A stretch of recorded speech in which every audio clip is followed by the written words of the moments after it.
안녕하세요. 매일 새로운 사연을 전하는 읽어주는 사연 라디오입니다. 구독과 좋아요, 많은 공유 부탁드립니다. 오늘의 사연 시작하겠습니다. 안녕하세요. 이혼한 아주버님 때문에 제 결혼 생활에도 종지부를 찍을 뻔했던 30대 여성입니다.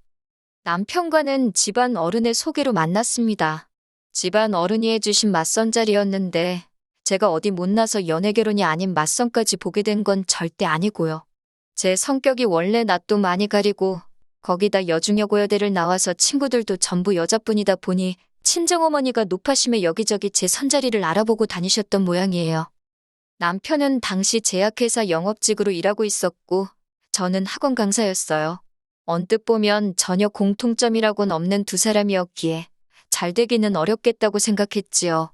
하지만 대화를 통해 둘 다 등산을 좋아한다는 걸 알게 되었고 그 다음 데이트로 바로 등산을 하게 되었어요. 이후로 저희는 두세 번 더 만남을 가졌고 이내 연인 사이로 발전했네요. 그리고 연애한 지 2년쯤 지났을 무렵 자연스레 부부의 영까지 맺게 되었고요. 결혼 이야기가 진행되는 동안에도 큰 문제는 없었습니다.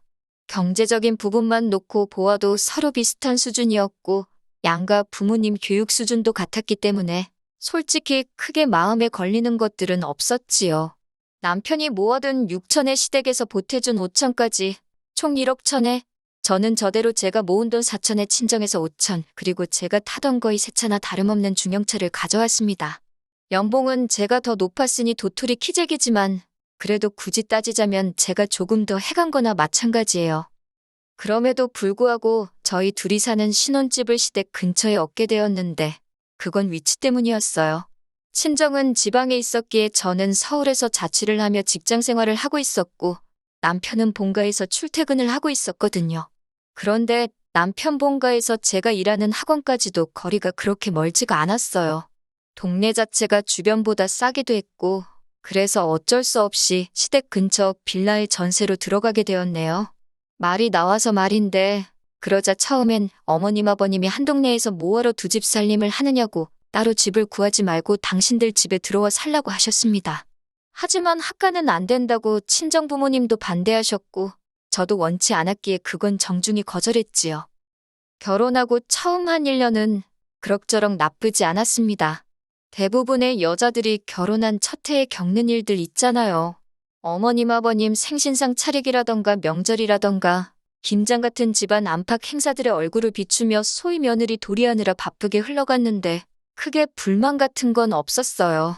속된 말처럼 들리지만 저 혼자 독박을 쓴 게 아니라 아주버님의 부인 그러니까 형님도 대부분의 일을 같이 했거든요. 그러니까 정확히 표현하자면 두 며느리가 같이 독박이 아닌 상박을 썼다고 할까요? 그래도 저는 둘째 며느리고 형님은 첫째 며느리라서 욕은 형님이 더 많이 먹었습니다. 어머님은 아들 둘 잘 키워서 며느리가 둘이나 있다고 동네 사람들한테 꽤나 자랑하고 다니시는 눈치였지만 제 귀에는 영 곱게 들리지 않대요. 말이 나와서 말이지만 형님 생각만 하면 마음이 착잡해요. 제가 숫기도 없고 쑥스러움도 많이 타기는 하지만 그렇다고 성질머리도 없는 건 아니거든요. 저는 좋으면 좋다, 싫으면 싫다 소리는 잘해요. 그런데 형님은 말수도 없고 좋다 싫다 표현도 잘 안 해요. 어머님이 이거 해라 하면 네 하고 저거 해라 하면 네 하고 아파도 아프다 소리를 못하는 것 같더라고요.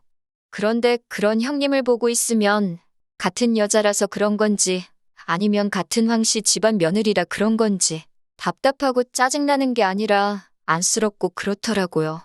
그래서 형님이랑 같이 있을 때면 제가 괜히 너스레를 떨고 살갑게 대하려고 노력했습니다. 그랬더니 형님도 언젠가부턴 저한테만큼은 마음의 문을 연 건지 이런저런 이야기를 하더라고요. 그러다 그날도 제사랍시고 모여서 형님과 저만 죽어라 전을 부쳐대고 있었어요. 어머님은 아들 둘 끼고 하오우 TV 보고 계시고 아버님은 몸이 안 좋다며 안방에 누워 계셨지요. 제가 먼저 형님한테 남편 이야기를 시작했어요. 별건 아니고 왜 양말을 뒤집어 벗어놓는 건지 모르겠다. 왜 치약은 중간부터 눌러짜는지 짜증난다. 시덥잖은 소리였지요. 그런데 형님이 좋을 때라며 웃더니 자기는 지금 어깨가 너무 아프답니다. 그러면서 한다는 소리가 아주버님한테 맞았다는 거예요. 별거 아닌 일로 부부싸움을 하게 되었는데 형님이 화가 너무 나서 소리를 질렀더니 아주버님이 형님 팔을 꺾었다대요. 그러면서 형님더러 나가라고 형님 같은 여자는 필요 없다고 그랬다나. 제가 너무 충격을 받았던 건 아주버님의 행동도 행동이지만 그 일을 아무렇지 않게 말하는 형님의 모습이었어요. 제가 형님더러 그걸 왜 참고 있냐 했습니다. 마음 같아선 신고라도 하라고 그러고 싶었지만 순간 그래도 부부지간의 일인데 그런 소리까지 하는 건 선을 넘는 것 같아서 안 했네요. 근데 형님이 이제 거의 다 끝났다며 슬며시 웃더라고요.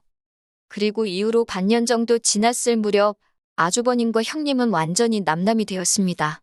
형님이 그간 가만히 당하고만 계시던 건 아니었던 모양이에요. 모아둔 자료가 너무 많아서 아주버님도 항소는 엄두도 못 냈고 결국 형님한테 위자료 2천만 원 주고 끝났다고요. 알고 보니까 결혼 생활을 4년 가까이 했으면서 생활비를 가져다 준 게 몇 달 되지도 않는다대요. 아이고, 그 꼴을 어떻게 보면서 산 건지. 어머님은 그걸 모르셨던 건지. 그런데도 형님더러 애 안 낳는다고 얼마나 구박을 하셨는지 모릅니다. 게다가 어머님은 주변 사람들한테 순진한 당신 아들이 여우 같은 마누라한테 돈 뺏기고 이혼당한 것처럼 이야기를 하고 다니셨어요. 그런 모습을 보고 듣게 되니 저한테 그러신 것도 아닌데 어머님이 달리 보이더라고요. 솔직히 정이 많이 떨어졌네요. 그리고 아주버님의 이혼은 저희 부부관계에도 영향을 끼쳤습니다. 시작은 아주버님의 이사였어요. 아주버님이 이혼하고 한 3달도 안 되었던 때였는데 하루는 남편이 한다는 소리가 아주버님이 어머님 아버님 댁에 들어가 살기로 했다는 거예요. 어쩌다가 그렇게 된 거냐니까 형님 위자료 빼주고 변호사 비용도 꽤나 들었고 어쩌고 저쩌고 그래서 그러냐 하고 말았습니다. 솔직히 아주버님이 어디 가서 살든 어쩌든 관심도 없었고 제 알바도 아니었으니까요. 하지만 아주버님은 어머님 아버님 댁으로 들어온 이후부터 걸핏하면 제 남편을 찾아대기 시작했습니다. 그래도 처음엔 불러내서 밖에서 술을 마신다던가 노래방을 간다던가 그런 식이었어요. 그런데 저희 남편은 영업직이다 보니 원하지 않아도 술자리고 노래방이고 자주 갑니다. 그래서 쉴 때는 그런 데 가는 걸 좋아하지 않아요. 하지만 아주버님이 불러내니 이혼한 형이 불쌍해 그런 건지 싫은 소리는 못하고 따라다니대요. 그런데 매번 밖에서 논란이 돈이 많이 들었나 봅니다. 언젠가부터는 자꾸 저희 집으로 오면 안 되냐고 그러는 거예요.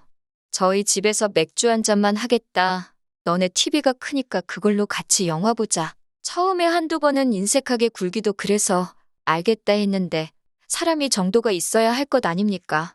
주말은 물론이고 평일 저녁에도 오려고 하니 미치겠더라고요. 결국 참다 못한 제가 아주버님더러 이제 그만 오시라 했습니다. 솔직히 듣기 좋은 핑계를 이렇게 저렇게 댈 수도 있었겠지만 능구렁이 같은 인간이 못 알아들은 척 할 수도 있겠다 싶어서 단도직입적으로 말했지요. 그리고 그 이야기는 저도 어느 정도는 예상했었지만 역시나 남편 귀에도 들어갔습니다. 남편이 아무리 그래도 그렇지 자기 형인데 어떻게 오지 말라 소리를 했냐며 저한테 심했다고 사과하라대요. 뒤이어 한다는 말이 제가 형님을 좋아했던 건 아는데 그래도 그 여자는 이제 남이라고, 아니 원수나 마찬가지랍니다. 자기 형은 불쌍한 사람이라면서 따뜻하게 대해주라나요? 어이가 없어서 남편더러 내가 형님 편들자는 건 아니지만 아주버님이 형님 때린 건 아냐. 생활비도 안 줬다면서 그런 남편을 어떤 아내가 참고 살고 싶겠냐. 나라도 이혼한다고 쏘아붙였습니다. 그러니까 남편이 한다는 소리가 그런 말을 하는 여자는 맞아도 사답니다. 형님도 괜히 맞았겠냐고 아주버님 귀에 거슬리는 소리를 하니까 맞았을 거라나요. 솔직히 그 말을 듣는데 소름이 확 끼치더라고요. 당신이 그런 사고방식을 가진 사람인지는 몰랐다니까 자기는 저한테 손 뗄 생각이 없답니다. 하지만 맞을 짓을 하는 사람은 맞아도 싸다는 거라며 저한테 한 이야기가 아닌데 왜 과민 반응을 하느냐 그러대요.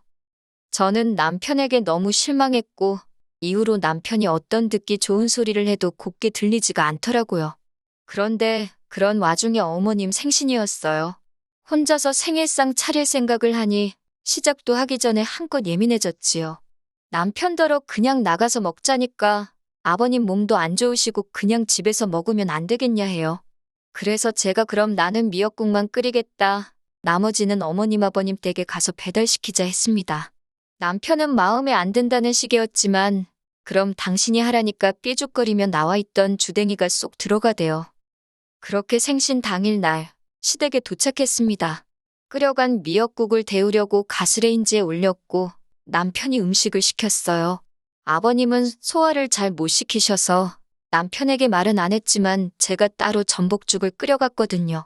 그래서 드실 만큼 퍼놓고 조금씩 소분하고 그러고 있었지요.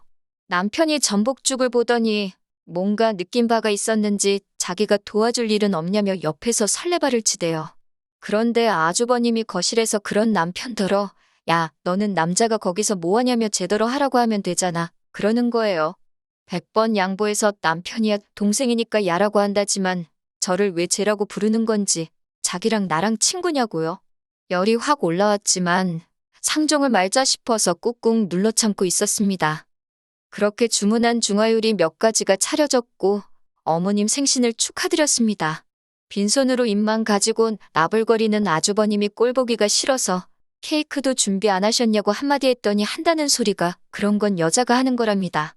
지 엄마 생일인데 여자 남자를 찾고 있나 싶어서 어처구니가 없었지만 그러니 이혼당했지 차마 그 소리는 안 했네요. 그런데 식사를 다 마쳐갈 무렵 어머님이 저와 남편에게 하실 말씀이 있으시대요. 분위기가 심상치 않아 분명히 뭔가 부탁 내지는 명령이다 싶었지요. 아니나 다를까 저희 사는 빌라가 구축이라 방이 3개거든요. 그중 한 방을 아주버님한테 내주랍니다. 욕을 내 아버님이 거의 누워만 계셔야 할 정도로 거동이 어려워지셨는데 그 와중에 아주버님까지 챙기려니 어머님이 너무 힘드시다며 아주버님은 저희가 당분간 데리고 있으래요. 저는 아주버님이 무슨 10살 난 어린애도 아닌데 어머님이 챙기실 게 뭐가 있냐고 물었어요. 그랬더니 하시는 말씀이 식사며 빨래며 그 도망간 X 때문에 자기가 다 늙어서 이게 웬 고생이냐고요? 어휴, 이 와중에도 당신 아들 못난 건 모른 채 하시고 형님 욕을 하시는 게 황당하고 어이가 없었지만 일단 어머님더러 아주버님한테 직접 하게 하시라고 아니면 어디 월세라도 구해서 내보내시라 했어요. 그랬더니 어머님이 남자는 원래 그런 걸 잘 못한다면서 망할 X 때문에 불쌍한 당신 아들 팔자 꼬이고 당신 말년 꼬이고 아주 그냥 눈에 띄면 요절을 내버리실 거랍니다. 저는 달리할 말이 없었기에 어머님이 힘드시다니 뭐라 해드릴 말씀이 없다고 하지만 아주버님과 같이는 못 산다고 딱 잘라 말씀드렸어요. 어머님이랑 살면서도 안 하는 빨래며 식사를 저희 집에 온다고 하겠냐고. 그럼 어머님이 하시던 고생 제가 그대로 해야 되는데 솔직히 제 아들도 아닌데 제가 왜 그렇게 해야 하냐고 못한다 했지요. 그러자 옆에서 남편이 무슨 말을 그렇게 하냐며 자기 빨래하고 자기 식사 챙겨줄 때 아주버님 것도 같이 해주면 되는 거 아니냐입니다. 어이가 없어서 앞으로는 당신 것도 힘들어서 안 해줄 생각이라고 받아쳐버렸어요. 앞으로는 당신 빨래고 당신 식사고 알아서 하라고요. 그러자 어머님께서 너는 이 시애미가 이렇게 힘들다고 사정을 하는데도 어쩌면 이렇게 인정머리가 없냐며 첫째는 안 그랬답니다. 그래서 그렇게 착하고 잘하던 첫째 며느리한테도 이혼했다고 망할 X, 썩을 X, 심지어 저번엔 개 같은 X라고 하지 않으셨냐고 따졌어요. 해도 욕먹고 안 해도 욕먹는 것 같은데 안 하고 욕먹겠다고요. 그랬더니 어머님께서 그럼 니네 둘 짓고 할 때 보태줬던 5천만 원 그거 내놓으랍니다. 그 돈으로 네 아주버님 방구해줘야겠다고 내일 당장 돈 가져오래요. 그래서 어머님 아들한테 말씀하시라고 누가 보면 그 돈 저 다 쓰라고 준 줄 알겠다고 그랬지요. 남편도 그제서야 어머님더러 억지 좀 쓰지 마시라고 형 결혼할 때는 돈 더 많이 보태준 거 아는데 이제 와서 겨우 5천 해준 걸 토해내라니 그런 억지가 어딨냐며 따지더군요. 돈 앞에서는 부모 자식도 없다더니 그리고 그때 TV 쳐보다가 뒤늦게 온 아주버님이 저더러 그렇게 살지 말랍니다.